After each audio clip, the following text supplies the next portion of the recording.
사전을 찾아보면 효자는 부모를 잘 섬기는 아들이라고 정의하고 있고, 효녀는 부모를 섬기는 마음이 지극한 딸, 이렇게 정의하고 있습니다. 곧 부모를 기쁘게 해드리고 부모의 기쁨을 아는 사람들이 효자와 효녀인 거죠. 아버지와 어머니의 기쁨이 무엇인지를 알고 그 기쁨을 만족시켜 드리고자 할 때 그 사람은 효를 행하는 아들과 딸이 되는 것입니다. 여러분과 제가 하나님 앞에서 좋은 성도가 되는 것도 마찬가지입니다. 하나님이 무엇을 기뻐하시고 무엇을 싫어하시는가를 잘 알고 하나님이 기뻐하시는 것을 잘 해드리는 사람, 그럼 그 사람은 효자나 효녀 같은 성도가 될 것입니다. 오늘 본문에서 우리는 하나님이 무엇을 기뻐하시는가, 하나님이 정말로 기뻐하시는 것이 무엇인가 하는 내용을 오늘 말씀 가운데서 배울 수가 있습니다. 누가복음 15장 전체 1절부터 32절까지를 읽어보면 일타라고 하는 동사, 이것이 7번 정도 나옵니다. 그리고 찾다라고 하는 단어가 8번 정도 등장합니다. 그리고 기쁘다, 즐기다라고 하는 이 단어가 한 6번 정도 나옵니다. 그러면 이것을 모아서 한 문장을 만들면 어떻게 되겠습니까? 잃었던 것을 찾아서 기쁨을 맛보라, 이렇게 될 것입니다. 그래서 누가복음 15장은 잃어버려졌던 죄인들을 찾으시는 하나님 아버지의 열심과 그들을 찾으신 하나님의 기쁨, 이렇게 요약을 할 수가 있을 것입니다. 이것을 반복하여 3번의 비유를 통하여 우리에게 알려주고 있는 것이 누가복음 15장입니다. 오늘 이 말씀을 같이 나눌 때 하나님의 기쁨에 대하여 정확하게 바로 아는 여러분과 제가 되시길 바랍니다. 먼저 우리는 이 말씀을 볼 때, 우리는 항상 성경을 살펴볼 때 이 배경 지식이 좀 필요합니다. 누가 듣는가, 이 말씀을 예수께서 누구에게 하고 계신가를 봐야 됩니다. 두 무리의 청중이 있다 하는 것이죠. 이 말씀을 듣는 대상이 누군가, 그렇다면 이 비유가 시작되기 전에 문맥을 봐야 됩니다. 성경을 볼 때는 그 성경만 봐서는 안 되고 앞에 장과 뒤에 장도 같이 봐야 되는 거죠. 그럼 14장을 보시면 14장 25절부터 35절까지가 마지막인데, 여기 보면 여기서 말씀하고자 하는 것은 주님께서 누가 주님을 따르는, 누가 나를 따르는 참 제자가 될 수 있는가를 설명을 하시는 부분이 누가복음 14장 25절부터 35절입니다. 그리고 나서 마지막 부분에 가면 34절 35절에서 만약 그 사람이 가짜라면, 무늬만 제자라 그러면 그 사람은 맛이름 소금과 같다라고 하는 내용이 이렇게 마지막에 나옵니다. 그러므로 너희는 가짜가 돼서는 안 된다, 진짜 신자, 참 제자가 되어야 된다 하는 것을 말씀하십니다. 그러면서 말씀하는 것이 맨 마지막에 35절에 들을 귀가 있는 자는 들을지어다 하시니라, 이렇게 말씀합니다. 들을 귀가 있는 자는 들으라. 아니, 귀는 다 들으라고 다 2개씩 가지고 있는데, 그럼에도 불구하고 이것을 단순히 듣는 것이 아니라 집중하여 그 말씀을 받을 마음의 준비가 된 사람들은 받으라 하는 말씀을 주고 있는 것입니다. 이 말씀을 하고 나니까 15장 1절에서 모든 세리와 죄인들이 말씀을 들으러 가까이 나오니, 들을 귀 있는 사람들은 들으라 하니까 들으러 가까이 나오는 사람들의 모습을 여기서 보여주고 있는 것입니다. 여기 15장 1절에 모든 세리 그리고 죄인들 둘이 나옵니다. 여기가 이제 한 무리입니다. 여기 세리는 세무공무원을 말하는 거죠. 당시의 세무공무원, 우리가 삭개오에 대해서 아는 것처럼 이 사람들은 같은 유대인들로부터 멸시받았던 사람들이죠. 자기 동족의 돈을 걷어다가 로마에다가 열심히 바치던 사람들이기 때문에 동료, 동족, 히브리 민족, 이스라엘 사람들, 유대인들로부터 크게 미움을 받았던, 그래서 왕따 당하던 사람들이 이런 세리와 같은 사람들입니다. 로마 제국의 앞잡이고 매국노와 같은 사람들입니다.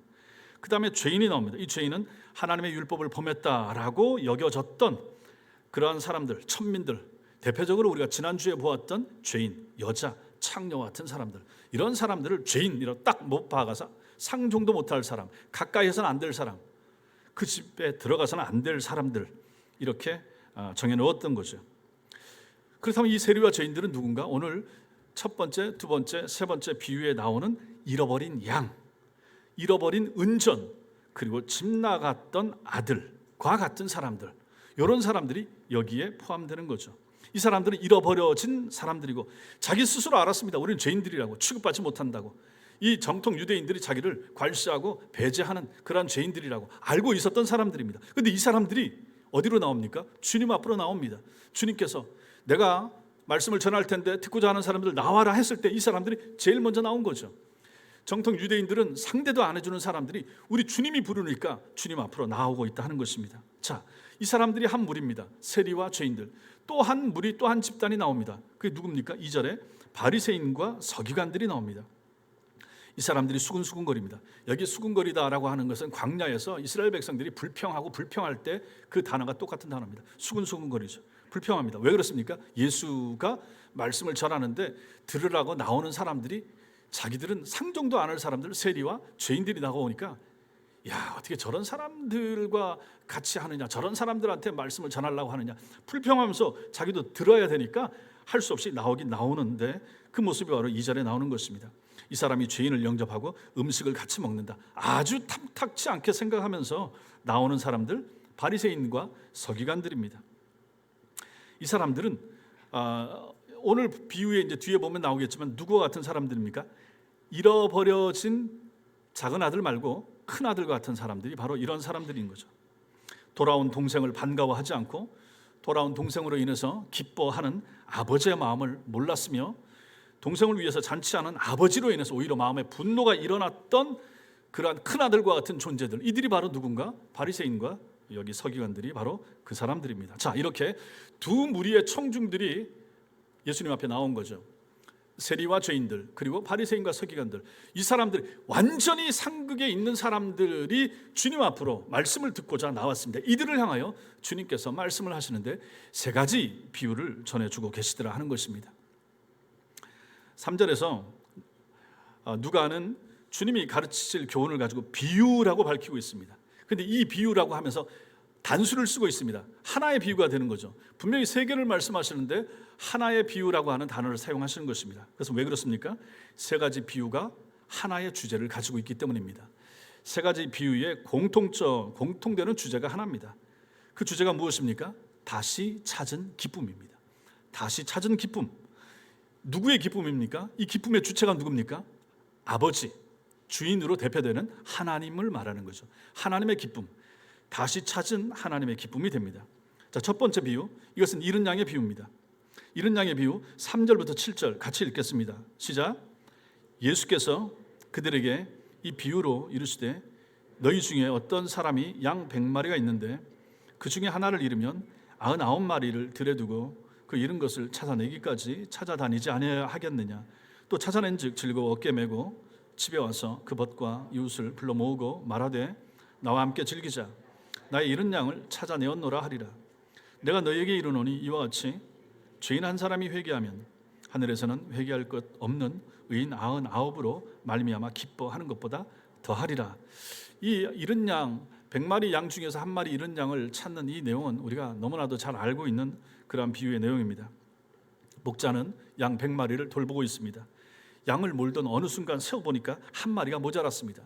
여기서 기본적으로 우리가 알고 있어야 될 것이 당시에 목자들은 자기 양을 다 알았다가 하는 것이죠. 우리가 뭐 양떼 목장이나 이렇게 가보면 다 양이 그 양 같고 비슷비슷하지만 목자들은 압니다. 집에서 옛날에 소나 뭐 이렇게 돼지 키워보신 분들도 마찬가지인 거죠. 다 그 조그만 특성들, 작은 모양만 보고도 아는 거죠. 이때 목자들은 마찬가지입니다. 100마리, 200마리, 300마리도 다 알았고 심지어 이름까지 붙였다.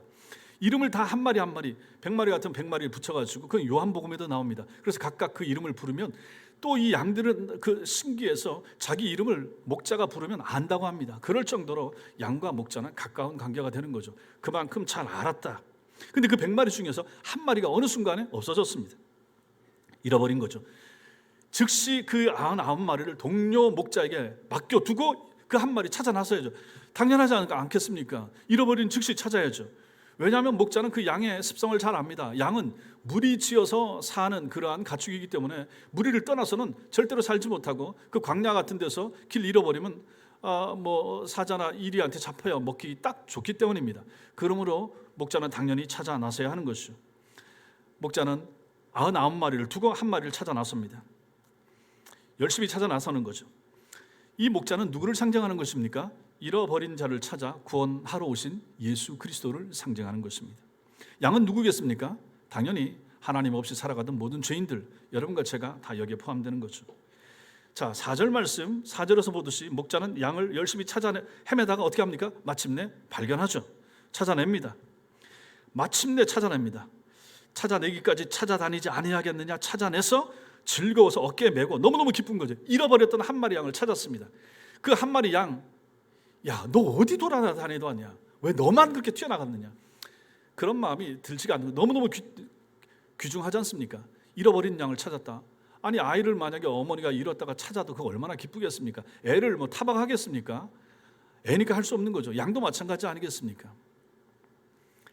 본래 습성이 그러니까 어쩔 수밖에 없고, 그래서 마침내 찾아내서 어깨 매는 거죠.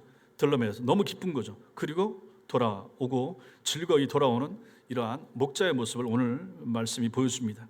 찾을 때까지 결코 포기하지 않으시는 하나님의 열심, 하나님의 언약적인 사랑을 우리는 여기서 보는 것입니다. 양 한 마리를 찾고자 하는 이 목자의 뜨거운 열심과 마음은 결국은 우리를 찾아오신 예수 그리스도, 여러분과 저를 찾기까지 얼마나 애를 쓰셨던가를 우리는 결국 이 말씀 속에서 보게 되는 것입니다. 하나님의 선하심과 하나님의 인자하심이 우리를 포기하지 않는 거죠. 부모는 자식을 포기하지 않습니다. 어떤 순간에도 포기하지 않죠. 눈에 흙이 들어가는 순간까지 부모는 자식을 포기하지 않습니다. 참 부모란 말입니다. 그것처럼 우리 주님도 여러분과 저를 향하여 마찬가지로 하는 것입니다. 양이 스스로 목자를 찾아가지 못합니다. 찾아내지 못합니다. 목자가 부지런히 노력하여 마침내 양을 찾는 것이죠. 5절에서 목자가 즐거워하면서 그 양을 어깨에 메고 집으로 돌아오죠. 피곤함도 잊은 채 어떻게 합니까? 친구와 이웃들을 불러 모으고 6절에서 집에 와서 그 벗과 이웃 불러 모으고 말합니다. 나와 함께 즐기자. 나의 잃은 양을 찾아내었노라 하리라. 그러면서 잔치를 하고자 하는 이러한 모습을 여기서 보여줍니다. 이게 뭡니까? 어떤 사람들은 말하면, 아니 그게 뭡니까? 그 양 한 마리가 뭐라고, 그거 한 마리 찾았다고 해서 잔치를 치르면 잔치할 때 드는 비용이 한 마리보다 더 많이 들 텐데요, 왜 그런 짓을 합니까? 이렇게 말하지 않겠습니까? 그것은 몰라서 하는 말입니다. 무엇을 모릅니까? 목자에게 있어서 그 한 마리 양이 어떤 존재인지를 모르면 사람들은 그렇게 말할 수밖에 없는 거죠. 한 마리의 가치가 다른 것입니다. 이 목자에게 있어서 양 한 마리는 100분의 1이 아닌 것이죠. 뭡니까? 그의 사랑하는 양 한 마리입니다. 그겁니다. 유일한 양입니다. 100마리나 있지만 다 이 목자에게서는 유일한 한 마리 양입니다. 다 똑같은 가치로서 너무너무 귀중하고 절대로 잃어버려서는 안 되는 한 마리의 가치로서 목자는 그 양을 대하는 것입니다. 그러니 다른 사람이 뭐라고 말하든지 상관을 할 필요가 없는 거죠. 부모의 자녀를 향한 사랑을 계산할 수가 있겠습니까? 못하죠. 연인 사이에 서로 사랑한다, 그것을 수치로 표현할 수 있습니까? 못합니다. 주님 발에 지난주에 보았던 것처럼 향유를 부은 여인의 사랑 계산할 수 있겠습니까? 모르는 주님의 제자들과 거기 있는 사람들 무슨 정신 나간 짓을 하느냐, 300데나리온이나 되는 노동자 1년 연봉에 해당하는 그 돈을 깨가지고 그거를 주님 발에 다 허비해버리느냐, 왜 그런 짓을 하느냐, 그거 가지고 가난한 사람들이 불우이웃을 한다든지 어디 기부를 해봐라, 더 많은 사람들 도우지 라고 사람들은 말한다 하는 것입니다. 사랑의 가치를 모르면 그러는 것이죠. 아니, 여러분들이나 제가 만약에 그 지난주에 봤던 그 죄인 내 입장이라 그러면 우리 같으면 안 그러겠습니까? 우리 집에 있는 제일 좋은 것을 가지고 만약에 주님이 우리 집을 신방하신다면, 찾아오신다면 가장 좋은 거 내지 않겠습니까? 아니, 저 같은 사람이 찾아간다고 해도 여러분들이 가장 좋은 것으로 대접하시려고 애를 쓰시는데 우리 주님이 찾아간다 그러면 말할 필요가 없죠. 이 땅에 내가 동원할 수 있는 가장 귀중한 것을 동원해서라도 우리 주님을 대접하고 주님께 바치려고 하지 않겠습니까? 이 여인의 마음을 모르면 사람들은 그렇게 말할 수밖에 없습니다. 사랑은 계산이 안 되는 거죠. 두 번째 비유가 8절부터 10절까지 나옵니다. 8절부터 같이 읽겠습니다. 시작. 어떤 여자가 10드라크마가 있는데 하나를 잃으면 등불을 켜고 집을 쓸며 찾아내기까지 부지런히 찾지 아니하겠느냐. 또 찾아낸즉 벗과 이웃을 불러 모으고 말하되 나와 함께 즐기자. 이른 드라크마를 찾아내었노라 하리라. 내가 너희에게 이르노니 이와 같이 죄인 한 사람이 회개하면 하나님의 사자들 앞에 기쁨이 되느니라. 아멘. 여기 드라크마, 이것은 헬라 시대 은전의 명칭입니다. 드라크마, 헬라의 은전 단위의 명칭이고 데나리온하고 비슷하죠. 로마의 은전, 노동자 하루 일당에 해당한다고 합니다. 요즘 같으면 5만 원이나 10만 원에 해당되겠죠. 어떤 여인이 집안에서 그 10개의 드라크마 가운데 하나를 잃어버렸습니다. 그녀가 잃어버리고 나니까 어떻게 합니까? 찾죠. 찾는데 등불을 들고 온 집안을 쓸면서 잃은 것을 찾아낼 때까지 찾습니다. 여러분과 저도 마찬가지 아닙니까? 뭘 집안에서 잃으면 찾죠. 그런데 이 당시의 집은 흙으로 만든 흙 벽돌 집입니다. 그리고 창문이 없거나 창문이 있어도 작습니다. 그러니까 집안이 항상 어둡죠. 대낮에도 어둡습니다. 대낮에도 집안에서 뭐 하려고 그러면 등불을 켜야 됩니다. 그만큼 어두운 집인 거죠. 그래서 여기 이 말씀이 하는 거죠. 하나를 잃으면 등불을 켜고, 대낮인데도 불구하고 우리 같은 집을 생각하면 안 되고 어두운 흙벽돌로 지은 집 속에서 등불을 켜고 집을 쓸면서 찾아내기까지, 바닥 먼지가 얼마나 많이 일어나겠습니까? 당시에 흙으로 지은 집들이니까 그 먼지 가운데서 찾아내야 되는 것입니다. 그렇게 찾는 거죠. 그리고 기뻐합니다. 그리고 그거 가지고 또 친구들 불러 모으고 잔치한다. 우리는 이해가 안 될 수 있습니다. 아니, 집안에서 잃었다가 찾았다고 해서 친구들 불러고 옆집 사람 불러가지고 잔치를 할 만큼 돼? 라고 생각할 수 있지만, 이것을 정확하게 돈으로만 우리가 생각한다면 그럴 수가 있지만, 그렇지 못하다가 5만 원, 10만 원 잃었다고 해서 그거 찾았다고 해서 이렇게 기뻐하겠는가? 이것은 이 상황을 몰라서 하는 것입니다. 당시에 이 10드라크마는 보통 한 세트로 이루어져서 결혼할 때 남자가 자기 아내에게 주는 사랑의 증표와 같은 것입니다. 지참물 같은 거죠. 우리 같으면 무슨 뭐 결혼 폐물 같은 거죠. 옷가락지 같은 그런 거. 그걸 잃어버리면 되겠습니까? 안 되죠. 그 당시엔 더더욱 그랬다는 것입니다. 남자와 여자의 성차별이 엄격하게 심했던 그러한 시대에 남자가 자기 아내에게 준 것, 이걸 만약에 잃어버렸다, 그럼 이거 어떻게 취급받겠습니까? 당시에 이 유대인들은 아침에 일어나서 기도할 때 남자들의 기도 내용 중에 뭐가 있냐면, 내가 이방인으로 태어나지 않은 거, 내가 종으로 태어나지 않은 거, 내가 여자로 태어나지 않은 거 하나님 감사합니다, 이렇게 기도할 정도였습니다. 그런 시대에 그 남자가 그 여인에게 결혼 지참물로 준 10개의 드라크마 가운데 하나가 없어졌는데, 이거 안 찾으면 안 되죠. 찾아야죠. 어떻게 보면 남편에 대한 불경이 되기도 하고, 심지어 남자가 줬던 그것을 잃어버린 것으로 말미암아 이혼당할 여지까지 있었던 것이 이 당시의 상황입니다. 그러니 이 여인에게 있어서 이 한 드라크마는 굉장히 중요한 것이죠. 그러므로 찾아내야만 되는 것입니다. 그리고 마침내 그것을 찾았을 때 그 기쁨은 잃어버린 양을 찾은 목자의 기쁨만큼이나 컸다 하는 것입니다. 그녀도 잃은 양을 찾았던 목자처럼, 그래서 친구들과 이웃을 불러서 더 많은 비용이 들어가지만 기쁨을 나누면서 잔치를 할 수밖에 없다. 여기서 핵심이 무엇입니까? 이런 것을 찾았던 이 여인의 기쁨, 이런 양을 찾은 목자의 기쁨, 그것을 우리는 여기서 보게 되는 것이죠. 그래서 10절이 그 말을 하는 것입니다. 내가 너에게 이르노니 이와 같이 죄인 한 사람이 회개하면 하나님의 사자들 앞에 기쁨이 되느니라, 이렇게 말씀하는 거죠. 10절에서 주님은 이런 드라크마를 찾는 것을 죄인 한 사람이 회개하는 것과 연관하여 설명을 합니다. 여기서도 하나님께서 가장 기뻐하시는 것이 바로 죄인 한 사람의 회개라고 밝힙니다. 이때 기쁨은 천사의 기쁨이나 찾아지게 된 드라크마의 기쁨이 아닌 것입니다. 드라크마가 기뻐하지도 않죠. 이런 양도 마찬가지인 거죠. 이 기쁨은 누구의 기쁨입니까? 은전을 찾은 여인의 기쁨으로 묘사되고 있는 천사들 앞에 계시는 삼위일체 하나님의 기쁨이 되는 것입니다. 하나님의 사자들 앞에, 즉 천사들 앞에 기쁨이 된다. 누구의 기쁨? 하나님의 기쁨입니다. 하나님이 이토록 기뻐하신다. 이것을 에스겔서 18장 23절은 이렇게 말합니다. 읽겠습니다. 시작. 주 여호와의 말씀이니라. 내가 어찌 악인이 죽는 것을 조금인들 기뻐하랴. 그가 돌이켜 그 길에서 떠나 사는 것을 어찌 기뻐하지 아니하겠느냐. 하나님의 기쁨입니다. 모든 이 땅에 있는 하나님의 만든 그런 피조물들인 사람들이, 인생들이 주님 앞에 돌아오기를 그토록 주님은 기다리고 계시고, 그들 중에 한 사람이 돌아왔을 때 하나님은 이렇게 기뻐하신다 하는 것을 말씀하는 거죠. 마지막 비유가 제가 읽어드린 비유입니다. 두 아들의 비유. 옛날에 우리가 흔히 탕자의 비유, 그리고 옛날에 어렸을 때 문학의 밤이나 교회에서 뭐 행사만 하면 탕자 연극을 하고 했던 그러한 내용이 바로 여기에 나오고 있습니다. 두 아들의 비유는 앞에 두 비유보다 자세하게 묘사되지만 그 의도는 완전히 똑같습니다. 자비로운 아버지가 집 나갔던 아들이 돌아오는 것을 크게 기뻐한다는 내용입니다. 그게 핵심이죠. 12절 보십시오.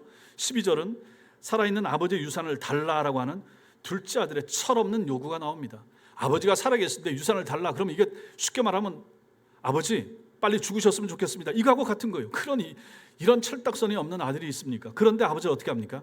들어주는 거죠. 들어주니까 아들이 어떻게 합니까? 그것을 내게 돌아올 분깃을 내게 주소서 하는지라 아버지가 그 살림을 각각 나눠 주었더니 두 아들이 있죠. 첫째한테는 3분의 2가 돌아갑니다. 아버지의 것 중에서.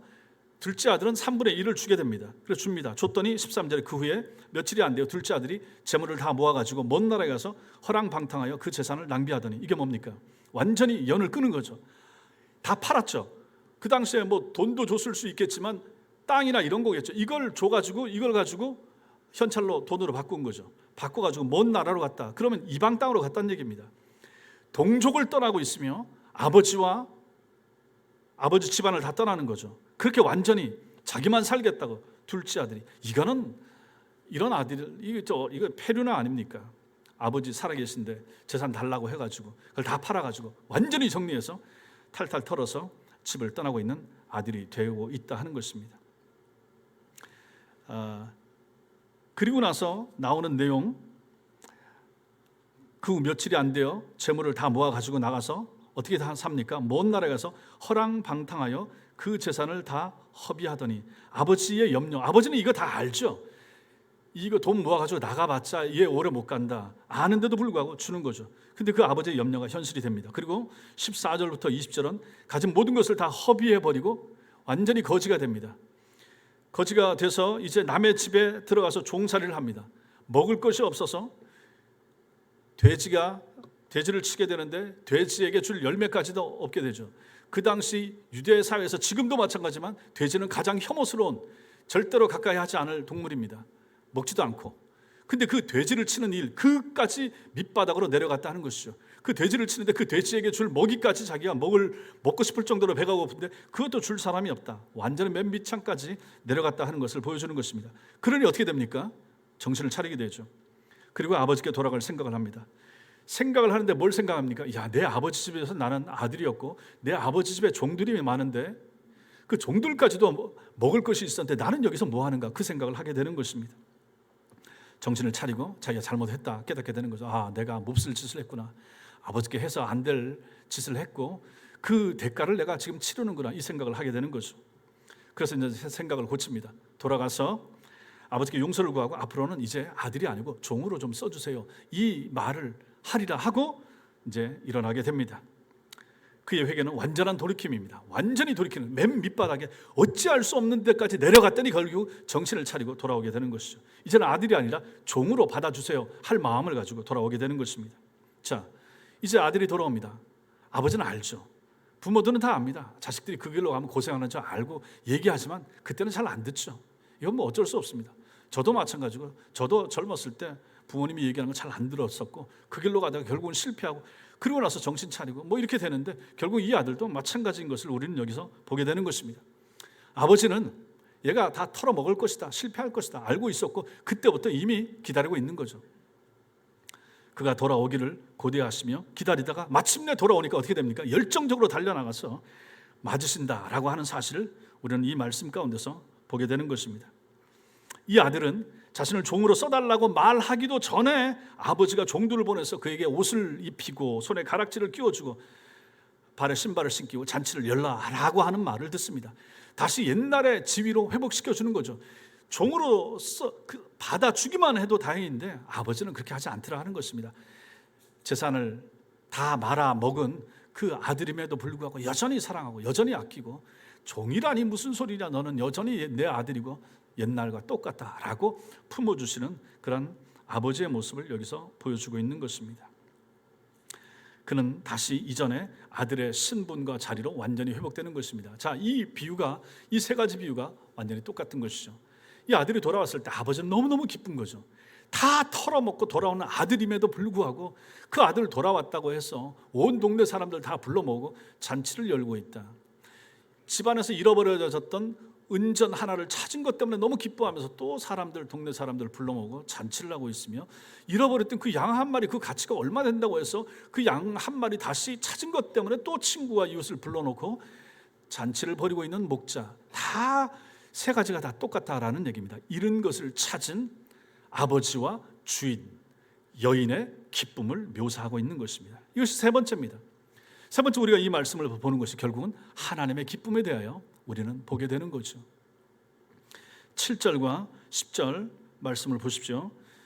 7절 내가 너에게 이르노니 이와 같이 죄인 한 사람이 회개하면 하늘에서는 회개할 것 없는 의인 99으로 말미암아 기뻐하는 것보다 더하리라. 기쁨이 더하리라. 10절도 내가 너에게 이르노니 이와 같이 죄인 한 사람이 회개하면 하나님의 사자들 앞에 기쁨이 되느니라. 이것은 하나님의 기쁨이라 말씀을 드렸습니다. 누가복음 15장 전체에서 기쁘다 혹은 즐기다 6번이나 나온다고 해서 그랬습니다. 하나님을 알지도 못하고 하나님을 대적하고 살던 죄인 한 사람이 주님을 만나서 그 품에 돌아와 안기는 그것이야말로 하나님께서는 하나님을 향해서는 하나님 앞에서 최고의 기쁨이 된다 하는 거죠. 이 기쁨을 표현하기 위해서 주님은 양 99마리와 잃었던 한 마리 양을 비교하여 그들이 이해하도록 가르쳐 주신 것입니다. 물론 잃어버려지지 않은 99마리가 목자의 인도를 받으면서 안전히 거하고 있지만 그 사실도 크지만 그 기쁨보다도 더 큰 기쁨은 양 한 마리 잃었다가 다시 찾았을 때 그것은 말로 다 할 수 없는 기쁨이라 하는 것이죠. 이 세 개의 비유는 모두 잃어버렸던 양과 은전과 아들의 돌아옴, 아들을 찾은 후의 기쁨, 그리고 그로 인한 잔치를 말하고 있습니다. 100마리 중에 한 마리, 10개 중에 하나, 둘 중에 하나, 점점 좁혀지고 있죠. 결국 그 하나가 중요하다는 것입니다. 그 하나는 결코 잃어버려질 수 없다. 결코 포기할 수 없는 하나라는 것입니다. 남들은 그렇게 생각하지 않지만 100마리 중에 하나인데 10개 중에 하나인데 아들 또 있잖아요. 아버지에게는 주인에게는 다르다 하는 것입니다. 그 하나 너무 귀중하다. 그래서 그 한 마리 다시 찾았을 때 은화 하나를 다시 찾았을 때 이런 아들이 돌아왔을 때 얼마나 기뻐하는가, 얼마나 즐거운가. 그 주인과 아버지는 가장 크게 기뻐했다라고 오늘 말씀이 우리에게 가르쳐줍니다. 양들이 새끼를 낳아서 기뻐한 게 아닙니다. 투자한 은하가 2배가 되어서 그것 때문에 기뻐한 것이 아닙니다. 작은 아들이 사업에 성공해서 기뻐한 것이 아니라 그들이 원래 자리에 돌아온 것, 주인의 품에 들어온 것 때문에 기뻐하는 것입니다. 이득은 없어요. 잃어버렸던 양 찾은 거, 잃어버렸던 은화 찾은 거, 집 나가서 오히려 다 까먹고 돌아오는 건데 주인 입장에서는, 아버지 입장에서는 손해본 것도 없고 아버지 입장에서 오히려 손해죠. 그럼에도 불구하고 기쁜 일이다. 기쁜 일이다. 23절과 24절 살찐 송아지 끌어다가 잡으라. 우리가 먹고 즐기자. 이내 아들 죽었다가 다시 살아났으며 내가 잃었다가 다시 얻었노라. 잃었다가 얻은 것이 아버지에게 있어서는 죽은 아들이 다시 살아나는 것만큼이나 기쁘다. 이렇게 묘사하고 있는 것입니다. 이것이 바로 누구의 기쁨을 말합니까? 하나님의 기쁨을 말하는 것입니다. 잃어버려졌던 한 마리, 한 성도가 주님 앞에 돌아왔을 때, 찾아지게 되었을 때 하나님의 기쁨은 이토록 크다 하는 것이죠. 그렇다면 이걸 우리한테 적용할 수도 있습니다. 우리가 회개하고 돌이켰을 때도 이런 큰 기쁨과 잔치가 하늘에서 있었노라 하는 것이죠. 생각해 보십시오. 여러분, 성경을 읽으면서 생각을 하셔야 됩니다. 나한테 적용을 하셔야 됩니다. 하나님이 내가 돌아왔을 때, 내가 신자가 되었을 때, 내가 회심했던 어느 순간, 과거 어느 순간에 내가 예수 앞에 돌아왔을 때 눈물을 흘리면서 참으로 회심했을 때 하나님이 이토록 기뻐하셨구나 하는 것이죠. 그리고 나는 모르지만, 나는 못 느꼈지만 하나님 나라에서 이런 놀라운 잔치가 천사들과 삼위일체 하나님이 천국에서 잔치를 벌렸다 하는 것입니다. 누구 때문에? 나 때문에. 내가 돌아왔을 때 나 한 사람이 예수 믿었다고 해서 나같이 별 보잘것없는 한 사람이 돌아온 것 때문에 하나님이 이토록 기뻐하시고 하늘나라에서 잔치가 열렸다 하는 것을 누가복음 15장이 우리에게 알려주고 있는 진리가 되는 것입니다. 그리고 보십시오. 32절 보세요. 아버지로 표현되는 주님이 뭐라고 말합니까? 우리가 즐거워하고 기뻐하는 것이 마땅하다. 이것은 하나님의 소리입니다. 하나님의 목소리입니다. 우리가 즐거워하고 기뻐하는 것이 마땅하다. 우리입니다. 나와 천사들과 그리고 신자들이 다 같이 기뻐해야 된다. 돌아온 둘째 아들로 인해서 맏아들을 포함하여 모든 가족과 동네 주민들이 다 기뻐해야 된다 하는 내용이 되는 거죠. 세리와 죄인들이 주님께로 돌아올 때 바리새인과 서기관들도 당연히 기뻐해야만 했지만 그들은 그렇게 하지 않았습니다. 오히려 불쾌해했죠. 못마땅하게 여겼죠. 맏아들처럼 말입니다. 옳지 못합니다. 아버지의 기쁨에 참여하기를 거절했는데 그것은 어리석은 짓입니다. 그리고 그것은 그들에게는 비극입니다. 기뻐할 줄 모르면 슬픔인 일이죠. 그것은 비극입니다. 기쁨을 모르는 비극, 기쁨에 참여하기를 거부하는 비극, 하늘 아버지의 기쁨의 나라에 들어가지 못하는 비극으로 이어지기 때문입니다. 그러니 이것이 얼마나 무서운 일입니까? 기뻐할 때 기뻐해야 되는데 기뻐하지 안 하고 있다 그러면 이것은 슬픔이고 이것은 비극이 된다 하는 것입니다. 여러분과 저는 여기서 생각을 해야 됩니다. 우리는 이 사람들하고 달라야 되죠. 바리새인과 서기관들과 말입니다. 큰 아들처럼 하지 말아야 됩니다. 바리새인이나 서기관들처럼 행동하지 말아야 됩니다. 실족했던 형제들이 돌아오게 될 때, 불신자들이 교회 안으로 들어오게 될 때, 교인 중에 한 사람이 회심에 이르게 될 때 우리는 당연히 기뻐하고 즐거워해야 됩니다. 여러분과 제가 기쁨, 우리는 내게 뭔가 즐거움이 있고 내 집안에 우리 자식들이 잘 되는 것만 가지고 기뻐하게 되지만은 여러분, 당연히 기쁜 일이죠. 이것은 하나님 없는 사람들도, 성경적으로 말하면 이방인들도 기뻐합니다. 그 기쁨 가지고 기뻐해서는 안 됩니다. 우리가 정말로 기뻐해야 될 기쁨은 바로 오늘 15장에 나오는 이러한 기쁨이 되는 거죠. 하나님의 기쁨에 동참할 수 있어야 되는 거죠. 부모가 기뻐하면 자식들도 기쁘지 않습니까? 하늘 아버지가 기뻐한다는데 교인들이 안 기뻐하면 되겠습니까? 하나님은 이토록 기뻐하신다는데 천성교회 교인들이 안 기뻐하면 되겠습니까? 우리 가운데 한 사람이 새로 들어왔다. 얼마나 기쁜 일입니까? 우리가 세례를 주고 학습을 준다고 할 때 이것은 우리 교회 사실상 잔치가 돼야 되는 거죠. 한 사람이 이제 신자가 되겠다는 거예요. 한 사람이 학습 교육을 받고 세례 교육을 받고, 우리 교회에서 만약에 유아 세례를 준다 그러면 또 한 아이, 어린 생명이 이제 그 품에 안겨서 하나님의 백성이 되는 길로 들어오고 있다. 얼마나 기쁜 일입니까? 잔치를 벌여야 됩니다. 앞으로도 마찬가지입니다. 각 기관에서 잔치를 벌여주세요. 해당자가 있을 때, 남전도에도 마찬가지고 여전도에도 마찬가지고, 앞으로 그 기관에서 학습자가 나오고 세례 교일이 나올 때, 그리고 유아 세례 받을 때 다 같이 기뻐해야 됩니다. 이것은 하나님의 기쁨이라고 말하는데 우리도 기뻐해야 되지 않겠습니까? 우리 교회 안에 새 신자가 들어올 때도 마찬가지입니다. 그분이 누구라도 마찬가지입니다. 아이라도 마찬가지고 중고등학생도 마찬가지입니다. 청년들도 마찬가지고 나이 드신 분들이 교회 새로 오신다고 해도 마찬가지입니다. 누가 와도 그분은 환영을 받아야 됩니다. 왜냐하면 하나님께서 환영하시기 때문입니다.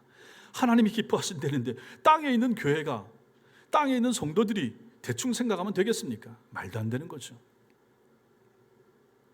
제가 예전에 있었던 큰 교회에서는 사람들이 너무 많이 왔어요. 한 주에 사람들이 많이 오면 100명도 넘게 왔어요. 새신자들이, 애들 포함해가지고 너무너무 많아요. 적게 오면 한 20, 30명 이렇게 왔으니까요. 그 교적부를 각 부서별로 다 나누잖아요. 새로 온 사람들 부서별로. 어떨 때는 귀찮아요. 이렇게 많이 오지. 왜 우리 교회라면 이렇게 많이 오지? 이 사람들 누굽니까? 사꾼들입니다. 부목사도 마찬가지고 전도사들도 마찬가지고. 주인의 마음을 모르는 거죠. 그럴 수는 없습니다. 그래서는 안 됩니다. 주인의 기분, 주인의 기쁨, 즐거움을 모르는 사람들입니다. 우리는 그렇게 하지 말아야 됩니다. 우리는 정말로 즐거워할 수 있어야 되는 거죠. 새로운 성도가 등록할 때 우리는 얼마나 기뻐했는가 생각을 해보십시오. 오늘 주보에도 마찬가지죠. 이제 작년부터 나왔지만 우리 박우영 집사님 아들 내외가 지난주에 등록을 하고 이제 정식 교인이 됐습니다. 기쁜 일입니다. 정말로 기쁜 일입니다. 정말로 감사한 일입니다. 여러분들이 그걸 느끼셔야 됩니다. 정말로 하나님 앞에서 누가 한 사람 등록해서 등록 교인의 이름이 올라가고 그 사람의 사진이 올라간다. 알라고 애를 써야죠. 게시판에 붙여놓으니까 얼굴을 보셔야죠. 이름을 외우셔야죠. 그리고 그 사람을 위해서 기도해 주셔야 되지 않겠습니까? 우리 교회 홈페이지 들어가면 얼굴 다 나옵니다. 하셔야죠. 우리 주인이 기뻐하신다는데 내가 안 기뻐하는 나는 뭡니까? 물론 기뻐하시겠지만 앞으로도 마찬가지입니다. 더더욱 기뻐하셔야 돼요. 정말로 감사하셔요. 안 보이는 분들이 눈에 띈다. 누구라도 좀 찾아가서 인사를 하세요. 나는 이 교회 누구입니다. 나는 이 교회 장로는 누구입니다. 나는 이 교회 권사 누구인데 너무 잘 오셨습니다. 물론 부담스러워 할 수 있죠. 처음 온 사람들. 그 정도로 환영을 받아야 되지 않겠습니까? 대면하고 맹숭맹숭하고 코로나라고 해서 대충 보내고 아는 척도 잘 안 하고 안 됩니다. 그래서는 안 됩니다. 코로나가 아니라 그보다 더 심한 것이 온다고 한다 할지라도 우리는 기뻐해야 되고 기뻐할 조건을 충분히 갖춘 사람들입니다. 어려운 시기에도 이렇게 교회에 나와서 예배 드릴 수 있는 성도들이 있으니 이게 얼마나 기쁩니까? 얼마나 감사한 일입니까? 얼마나 놀랍습니까? 생각을 하셔야 됩니다. 저도 마찬가지로 저는 목회자로서 제가 교회 개척도 했었고 개척한 교회를 문 닫고 오기도 했었고 했기 때문에 한 사람의 그 가치와 소중함을 알죠. 그럼에도 불구하고 더 알아야 되는 거죠. 여러분도 마찬가지입니다.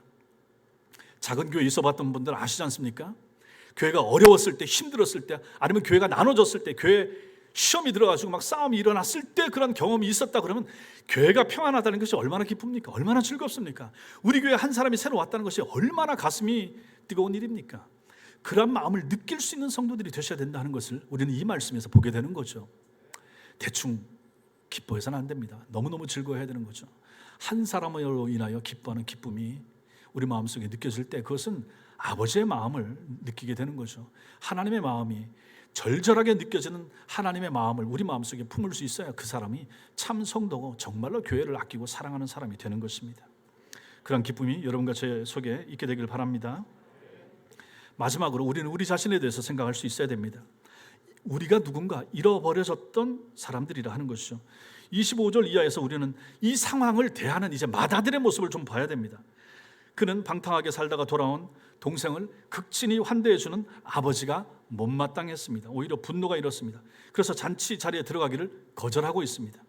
잔치를 배설한 아버지에게 있어서 이것은 망신스러운 일입니다. 다른 동네 주민과 이런 사람들 다 왔는데 큰 아들이 안 들어올라 그러고 있으니 아버지가 얼마나 망신스럽겠습니까? 아버지는 바깥으로 나가서 아들을 달래고 설득을 합니다. 아버지의 설득에 대한 큰 아들의 반응은 오늘 성경에 나오지 않은 채 끝나고 있습니다. 이런 모습은 당시 바리새인과 서기관들의 모습입니다. 그들은 세리와 죄인들을 가까이 하시고 그들에게 복음을 전하시는 주님을 이해하지 못했고 오히려 주님을 멸시했습니다. 이 사람들의 문제가 뭡니까? 자신에 대한 무지와 착각입니다. 자기 자신을 모르는 거죠. 자신들은 혈통적으로 바리새인이니까 어려서부터 성경을 줄줄 외웠으니까 그 누구보다 성경을 열심히 읽고 옮겨 쓰고 있으니까 자신들은 당연히 하나님의 백성이고 당연히 천국에 들어갈 것이라고 생각했던 사람들, 이게 저들의 무지였던 것입니다. 성경을 그토록 잘 알고 있다고 함에도 불구하고 저들은 하나님에 대하여 까맣게 모르고 있었던 것입니다. 교회 오래 다녔다는 사실 때문에, 교회에서 여러 가지 중요한 직분을 감당했다는 그런 경력 때문에 이 하나님의 기쁨에 동참하지 못하는 사람들의 모습을 우리는 여기서 보는 것이죠. 충분히 이럴 수 있습니다. 교회 안에 오래된 사람들일수록 이럴 수 있는 것입니다. 저도 마찬가지고 여러분들과 마찬가지고 이것은 무서운 것입니다. 이것이 저주받은 마음이 되는 거죠. 바리새인과 서기관들의 마음을 가진 사람들이 오늘날 교회 안에도 충분히 있을 수 있다는 사실입니다. 이들이 누굽니까? 이 사람들이 바로 잃어버린 양입니다. 이 사람들이 교회 안에 있지만 잃어버린 양입니다. 교회 안에 있지만 잃어버린 은화와 같은 사람들입니다. 교회 안에 있지만 큰 아들과 같은 사람들입니다. 방탕한 삶에서 돌아온 작은 아들보다 더 못한 존재가 바로 맏아들인 것을 그 맏아들 자신은 모르고 있잖아요. 전에 자신도 잃어버려졌다가 찾게 된 존재라는 사실을 잊어버리고 있었던 것이라면 곧 깨닫고 하나님의 기쁨에 참여할 수 있었을 것이지만, 문제는 자기 자신이 나는 한 번도 잃어버려진 적이 없다라고 착각하고 있는 것입니다. 이게 문제죠. 집을 나간 적이 없거든요. 큰아들이 늘 아버지 옆에 있었다고, 일 잘했다고 생각하거든요. 누가 이렇습니까? 예수님 당시에 바리새인과 서기관들이 이랬습니다. 늘 성전에서 하나님을 섬기는 일을 감당했죠. 그러니까 전혀 문제없다고 생각합니다. 그들은 집안에서 잃어버려진 자들이었습니다. 아버지 가까이 있었지만 아버지를 모르는 거예요. 성전 안에 있었지만 구약 성경을 줄줄 외웠지만 아버지를 모르던 사람들입니다. 이럴 수 있는 거죠. 큰아들이 뭐라고 말합니까? 내가 여러 해 아버지를 섬겨 명을 어김이 없거늘, 이렇게 말합니다. 여러 해 동안 나는 노예처럼 일만 했습니다, 이렇게 말하는 거죠. 아버지가 원했던 모습이 아닙니다. 아버지의 의도도 아니죠. 큰아들이 작은 아들처럼 말썽 부리지도 않고 비록 집안에 있었지만 아버지의 의도를 전혀 알지 못하고 아버지를 온전히 섬기지도 않았던 것입니다. 큰아들, 작은 아들을 다 소중히 여기고 누구도 잃어버리기를 원치 않았던 이 아버지의 마음을 큰아들은 몰랐습니다. 그렇다면 실제로 탕자가 누굽니까? 돌아온 탕자 아닙니다. 집안에 있는 탕자, 이 사람이 더 문제인 거죠. 큰아들은 신자라고 말하지만 신앙 고백이 없고 교회 안에 있지만 하나님을 믿지 않는 사람들, 다 여기에 해당되는 거죠. 그러므로 여러분과 저도 마찬가지입니다. 내가 누군가 아셔야 됩니다. 우리를 봐야 됩니다. 우리도 전에는 다 길 잃은 양들이고 잃어버려졌던 은전이며 집 나갔던 아들입니다. 혹은 집안에 있지만 아버지를 모르던 아들과 같은 사람들이 우리입니다. 그 중에 다 우리가 다 해당된다 하는 것이죠.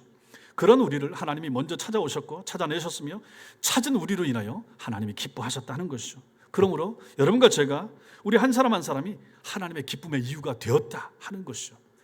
여러분 때문에 기뻐했다, 나 한 사람 때문에 기뻐했다 하는 것을 우리는 오늘 말씀에서 봅니다.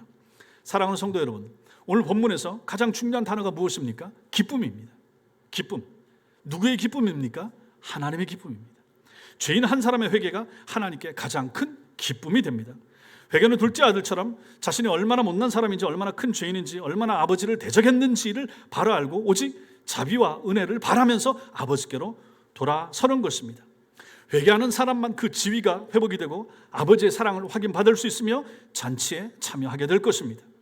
여러분과 저는 누굽니까? 하나님께로 돌아온 사람들입니다. 그래서 사도 베드로는 베드로전서 2장 25절에서 이렇게 말합니다. 읽겠습니다. 시작.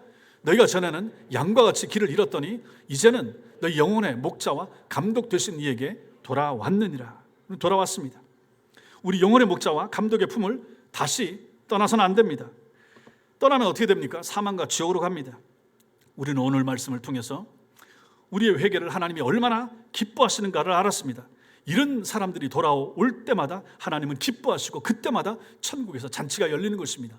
우리 눈에, 우리 귀에는 안 들리지만 한 사람이 회심할 때, 교회에서 설교를 듣다가 한 사람이 참 신자가 되고 내가 죄인임을 깨닫게 될 때 천국에서는 하나님이 기뻐하시고 잔치가 열린다는 것입니다.